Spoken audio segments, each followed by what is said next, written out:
Assalamualaikum warahmatullahi wabarakatuh. Perkenalkan, saya Dedeng Zawawi, pengasuh mata kuliah Pendidikan Pancasila. Pada tahap ini, mahasiswa diberikan tugas untuk membahas dan meresensi mengenai bab-bab di buku Pendidikan Pancasila yang terdiri dari pembahasan mengenai Pancasila dalam konteks sejarah perjuangan bangsa Indonesia, Pancasila dan dasar negara, Pancasila dalam konteks ketatanegaraan Republik Indonesia, Pancasila dalam sistem filsafat, Pancasila dan etika politik, Pancasila dan ideologi nasional, Pancasila sebagai paradigma pembangunan nasional dan politik, Pancasila sebagai paradigma hidup bermasyarakat, berbangsa, dan bernegara, dan Pancasila sebagai dasar nilai pengembangan ilmu. Tugas ini diberikan kepada mahasiswa sebagai komponen penilaian dalam satu semester. Saya kira demikian pengantar dari saya. Terima kasih. Wassalamualaikum warahmatullahi wabarakatuh.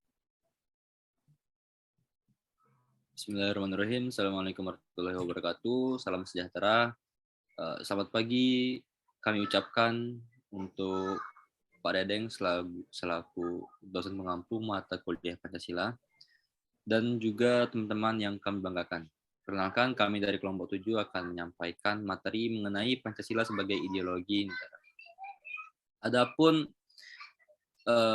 hal-hal yang akan dibahas pada materi kali ini adalah, silakan next lagi.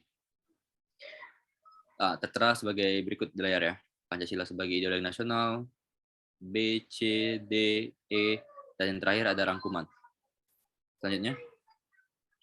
Oke, untuk yang A, itu adalah baik moderator. Pancasila sebagai ideologi negara. Silakan lanjut. Ideologi Pancasila. Nah, ideologi itu berasal dari kata idein atau idea dan logia dalam bahasa Yunani. Idein berarti melihat, sedangkan idea yang berarti raut muka, perawakan, gagasan, buah pikiran, pengertian dasar, dan cita-cita. Sedangkan logia berarti ajaran, sehingga secara harfiah, ideologi itu dapat diartikan sebagai ajaran atau ilmu tentang gagasan, dasar, atau buah pikiran. Science des ideas. Oke, silakan lanjut. Nah, tadi berdasarkan etimologinya atau cara bahasanya. Nah, yang selanjutnya adalah ideologi juga beberapa ahli menyampaikan pendapat mereka masing-masing mengenai ideologi. Nah, adapun dari Patmo Wajono mengartikan ideologi sebagai kesatuan yang bulat dan utuh dari ide-ide dasar. Nah, kemudian ada lagi pendapat dari Mubiarto, yaitu mengartikan ideologi itu sebagai sejumlah doktrin ya, kepercayaan dan simbol-simbol sekelompok masyarakat atau satu bangsa yang menjadi pegangan dan pedoman karya atau perjuangan untuk mencapai tujuan masyarakat atau bangsa. Nah, kemudian dari M. Sastra Prateja mengartikan ideologi itu adalah seperangkat gagasan atau pemikiran yang berorientasi pada tindakan yang diorganisir suatu sistem teratur. Jadi kalau misalkan dari 3 buah tadi aja, kita udah simpulin bahwa sebenarnya intinya ideologi itu adalah pikiran-pikiran atau gagasan-gagasan utama gitu, atau ide-ide dasar gitu dalam suatu pemikiran, baik itu negara, komunitas, ataupun organisasi yang terstruktur. Silakan lanjut. Ya, ini akan disampaikan oleh rekan saya.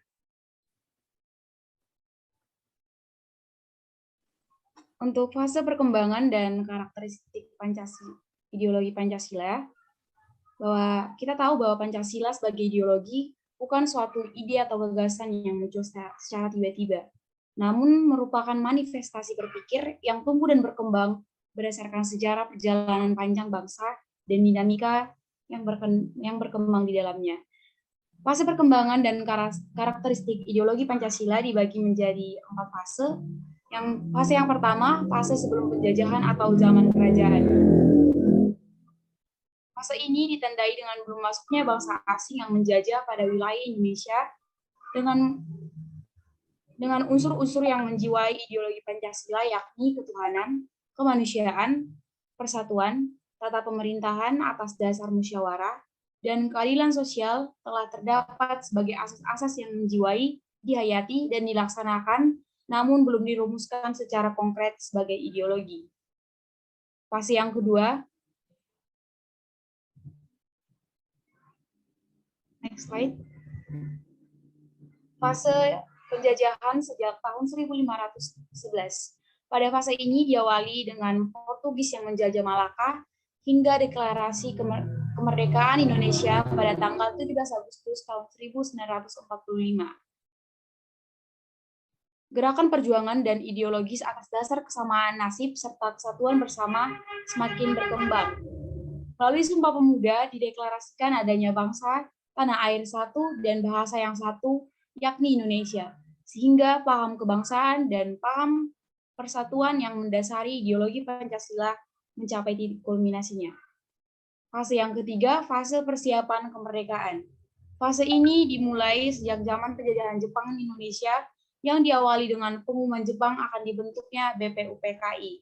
Pada fase ini, usaha untuk merumuskan dasar pembentukan negara semakin mengerucut dalam sidang-sidang yang dilakukan oleh BPUPKI. Nah, pada fase ini terdapat beberapa tokoh yang merumuskan dasar-dasar untuk negara Indonesia merdeka. Adapun yang pertama yakni Muhammad Yamin dengan 5 dasar untuk negara Indonesia merdeka, yakni yang pertama peri kebangsaan, peri kemanusiaan, peri ketuhanan, peri kerakyatan, dan yang kelima kesejahteraan rakyat. Next slide. Adapun rancangan pembukaan undang-undang yang membuat 5 asas dasar oleh Muhammad Yamin, yakni ketuhanan yang Maha Esa, kebangsaan persatuan Indonesia, rasa kemanusiaan yang adil dan beradab, kerakyatan yang dipimpin oleh hikmat kebijaksanaan dalam permusyawaratan perwakilan, dan yang kelima keadilan sosial bagi seluruh rakyat Indonesia.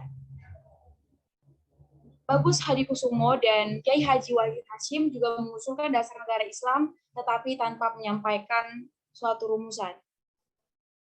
Selain itu, Supomo juga mengusulkan 5 dasar negara, adapun itu yang pertama persatuan, kekeluargaan, keimbangan lahir batin, musyawarah, dan keadilan rakyat. Akhirnya pada tanggal 22 Juni tahun 1945, disusunlah sebuah piagam yang dikenal dengan Piagam Jakarta atau Jakarta Charter, yang di dalamnya memuat rumusan dan sistematika Pancasila. Namun, terdapat perdebatan pada dasar negara atau ideologi pada fase ini yang terjadi antara golongan Islam dan golongan kebangsaan terkait relasi antara agama dan negara. Antar dua kepentingan pada kaidah fundamental ini terlihat pada perumusan Pancasila pada pembukaan Undang-Undang 1945 yang disahkan setelah proklamasi kemerdekaan. Next slide.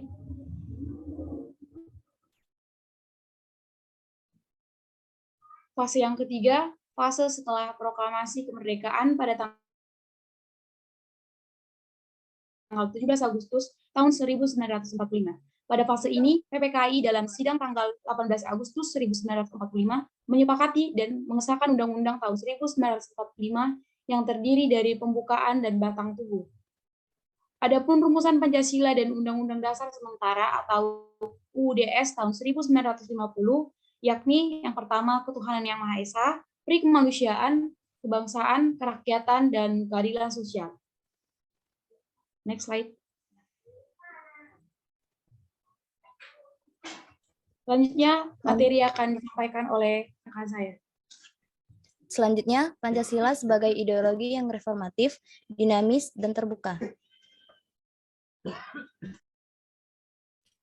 Makna Pancasila sebagai ideologi.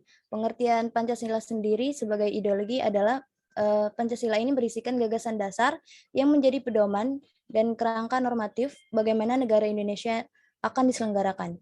Pancasila ini bersifat reformatif karena implementasi Pancasila bersifat aktual dan mampu menyesuaikan dengan perkembangan zaman, iptek, dan dinamika yang berkembang pada aspek-aspek sosial kemasyarakatan.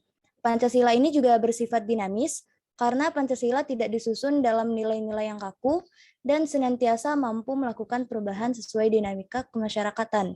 Selain itu juga, Pancasila merupakan ideologi yang terbuka, karena Pancasila berisikan ide dasar dan tidak dijabarkan dalam konsep operasional yang kaku.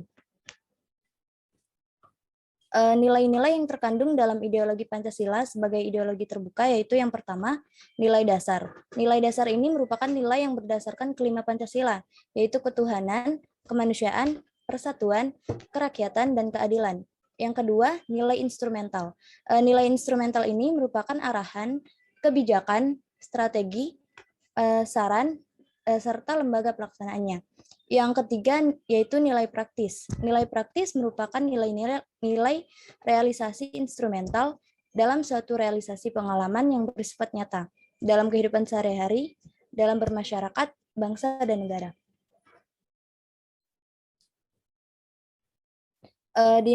Dimensi Pancasila sebagai ideologi terbuka terbagi menjadi tiga, yaitu yang pertama dimensi idealistis, yaitu nilai-nilai yang terkandung di dalam Pancasila yang bersifat sistematis dan bersumber pada filsafat Pancasila. Yang kedua, dimensi normatif, yaitu nilai-nilai Pancasila dijabarkan dalam suatu sistem norma-norma kenegaraan dalam pembukaan UUD 1945. Yang ketiga, dimensi realistis, yaitu nilai-nilai Pancasila dijabarkan dalam kehidupan bermasyarakat secara nyata, baik dalam kehidupan sehari-hari maupun dalam penyelenggaraan negara. Materi selanjutnya akan disampaikan oleh rekan saya. Baiklah, saya akan membacakan materi tentang peranan dan fungsi ideologi Pancasila bagi bangsa Indonesia. Menurut At-Tamimi, Pancasila sebagai ideologi nasional mempunyai peranan penting dalam berbagai aspek kehidupan masyarakat dan bangsa Indonesia. Memandang Pancasila sebagai cita hukum yang diterjemahkan dan istilah Brexit, cita hukum berarti gagasan, rasa cipta, pikiran. Sedangkan cita-cita adalah keinginan, kehendak, harapan yang selalu ada dalam pikiran atau di hati.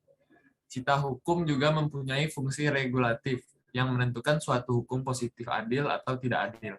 Pancasila sebagai cita hukum berarti nilai-nilai yang terkandung dalam Pancasila mempunyai fungsi konstitutif yang menentukan tata hukum Indonesia merupakan tata hukum yang benar.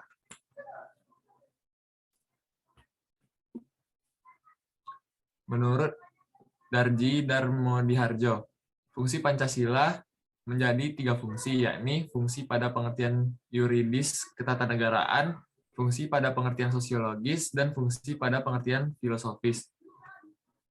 Fungsi Pancasila menurut Darji Darmodiharjo, satu, menjadi dasar negara dan hakikatnya merupakan sumber dari segala sumber hukum. Dua, mengatur hidup kemasyarakatan pada umumnya. Tiga, mengatur tingkah laku individu pada relasi sosial kemasyarakatan. 4. Mempererat hubungan sosial dalam masyarakat. 5. Menjadi dasar acuan bagi kesatuan dalam kehidupan berbangsa. 6. Sebagai pembentuk moralitas kebangsaan baik pada relasinya dengan Tuhan, sesama manusia, maupun dengan makhluk hidup lainnya.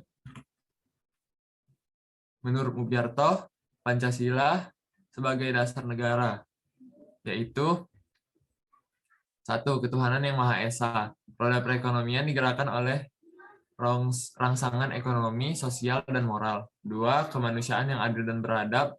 Ada kehendak kuat dan seluruh masyarakat untuk mewujudkan kemerataan sosial atau egalitarian sesuai dengan asas-asas kemanusiaan.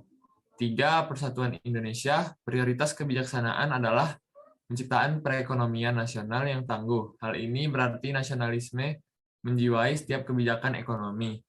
4. Kerakyatan yang dipimpin oleh hikmat kebijaksanaan. Koperasi merupakan soko guru perekonomian dan merupakan bentuk saling konkret dari usaha bersama. 5. Keadilan sosial bagi seluruh rakyat Indonesia, adanya imbangan yang jelas dan tegas antara perencanaan di tingkat nasional dengan desentralisasi dalam pelaksanaan kebijaksanaan ekonomi untuk mencapai keadilan ekonomi dan keadilan sosial. Peran ideologi Pancasila. Peran ideologi Pancasila bagi bangsa Indonesia dapat dikembangkan sebagai berikut. 1. Sebagai identitas yang menentukan eksistensi bangsa Indonesia. 2. Sebagai arah dan tujuan kehidupan berbangsa dan bernegara. 3. Sebagai sumber motivasi praktek kehidupan bernegara bangsa Indonesia. 4. Sebagai sumber kekuatan untuk menjaga integrasi nasional. 5. Sebagai pedoman untuk menjawab tantangan dan hambatan dalam kehidupan nyata. 6. Sebagai pokok fundamental dan normatif pada kehidupan bernegara. 7. Sebagai standar moral martabat bangsa. Baiklah, materi selanjutnya akan dijelaskan oleh rekan saya. Baiklah, selanjutnya saya akan menjelaskan tentang dinamika dan tantangan Pancasila sebagai ideologi negara. Tantangan Pancasila sebagai ideologi negara itu terbagi menjadi dua. Ada tantangan internal dan ada tantangan eksternal. Tantangan internalnya yaitu yang pertama, demoralisasi bangsa. Bentuk demoralisasi bangsa dapat dilihat dari semakin banyaknya bentuk perbuatan yang tidak mencerminkan nilai-nilai Pancasila. Yang kedua itu ancaman disintegrasi bangsa. Bentuk ancaman disintegrasi bangsa dapat dilihat dari masih adanya gerakan separatis yang berusaha untuk memisahkan diri dari Indonesia seperti Organisasi Papua Merdeka atau OPM di Papua. Yang ketiga itu kecenderungan munculnya pemaksaan kehendak. Kecenderungan pemaksaan kehendak ini dapat dilihat dari munculnya organisasi-organisasi masyarakat yang berusaha untuk memaksakan kehendak menurut paham yang mereka anut. Yang keempat itu gerakan untuk merubah Pancasila. Gerakan yang berusaha untuk merubah ideologi Pancasila dengan ideologi ditandai dengan adanya upaya-upaya dari sekelompok orang untuk merubah Pancasila menjadi ideologi yang dianutnya. Yang kelima itu rendahnya pengetahuan terhadap Pancasila. Rendahnya pengetahuan terhadap Pancasila bisa dilihat dari tidak populernya Pancasila pada pergaulan kemasyarakat. Yang keenam, lemahnya penegakan hukum. Lemahnya penegakan hukum dapat dilihat dari masih banyaknya terjadi kasus-kasus yang penanganannya tidak terpenuhi. Yang ketujuh itu belum meratanya kesejahteraan. Belum meratanya kesejahteraan dapat dilihat dari masih tingginya jumlah dan persentasi penduduk miskin dan belum meratanya pembangunan infrastruktur penunjang di berbagai daerah di Indonesia. Selanjutnya adalah tantangan eksternal. Yang pertama itu adalah globalisasi. Globalisasi menjadi tantangan utama bagi ideologi Pancasila, ditandai dengan semakin adanya teknologi yang mempermudah komunikasi dan transportasi, serta pergaulan antara warga negara dengan warga negara lainnya. Yang kedua itu desakan ideologi lain. Semakin memudarnya batas-batas kenegaraan pada era globalisasi membuat masyarakat Indonesia akan sangat mudah untuk mengenal ideologi negara lain. Dan yang terakhir itu kepentingan internasional terhadap sumber daya alam Indonesia. Selanjutnya akan dijelaskan oleh rekan saya. Terima kasih. Baiklah, yang terakhir adalah rangkuman. Next. Dari semua penjelasan materi sebelumnya, dapat kita simpulkan bahwa Pancasila merupakan ideologi yang di dalamnya memuat cita-cita, ide-ide dasar, nilai-nilai, simbol, doktrin, pedoman, dan rangka normatif bagaimana negara Indonesia akan diselenggarakan. Pancasila sebagai ideologi bukan suatu ide atau gagasan yang muncul tiba-tiba, melainkan merupakan manifestasi berpikir yang tumbuh dan berkembang berdasarkan sejarah perjalanan panjang bangsa dan dinamika yang berkembang di dalamnya. Pancasila sebagai ideologi nasional juga mempunyai peranan penting dalam berbagai aspek kehidupan masyarakat dan bangsa Indonesia. Dalam kenyataannya, hukum yang mengatur berbagai aspek kehidupan masyarakat, termasuk kehidupan politik. Dia memandang Pancasila sebagai cita hukum yang diterjemahkan dan istilah red side. Pancasila sebagai cita hukum berarti nilai-nilai yang terkandung dalam Pancasila mempunyai fungsi konstitutif yang menentukan tata hukum Indonesia dan fungsi regulatif yang menentukan hukum positif yang berlaku di Indonesia. Baiklah, saya kembalikan ke moderator. Baik, terima kasih. Silakan ditutup slide-nya. Terima kasih atas pemaparannya teman-teman rekan-rekan sekalian. Kemudian juga terima kasih bagi yang telah memerhatikan pemaparan materi kami mengenai ideologi Pancasila sebagai dasar negara dari awal hingga rangkuman, yaitu akhir. Sekian presentasi dari kami. Jika terdapat kekurangan, kami mohon maaf, dan kepada Tuhan kami mohon ampun. Adapun kritik dan saran dapat disampaikan melalui sarana media yang tersedia. Terima kasih sekali lagi. Assalamualaikum warahmatullahi wabarakatuh. Selamat pagi.